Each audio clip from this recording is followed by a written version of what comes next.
Assalomu alaykum Corona Flowers obunachlarimiz, hammaga xayrli kun. Yaxshimisizlar, charchamadinglarmi? Xudo xohlasa bugungi sana bilan 29-mart kuni Instagram sahifamizga hamma gullarimizning reklamasini joylashib boshladik. Kuzatib boringlar, o'tkazib bormanglar.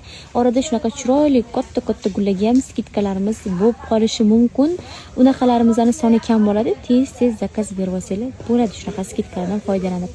Hozir ko'rsatayotgan Sofia Fikusimiz mesni bo'lib, shunaqa ham zo'r, adaptatsiyadan o'tgan, klassik uslubni xohlaydigan klientlarimiz uchun ofislarga juda ham zo'r, uxod talab qilmaydigan gullarimizdan bittasi. Bular ham skidkada 200 ming so'mdan olsanglar bo'ladi. Hamma o'zini xohlagan razmerida olishi mumkin. Kichkinasi ham, kattasi ham bir xil 200 ming so'mdan. Yonida shunaqa bolachaliklardan ham bor, bolachasizlardan ham bor. O'zingizlarni xohlaganlaringizni screenshot qilasizlar, Telegramdan yozib berasizlar.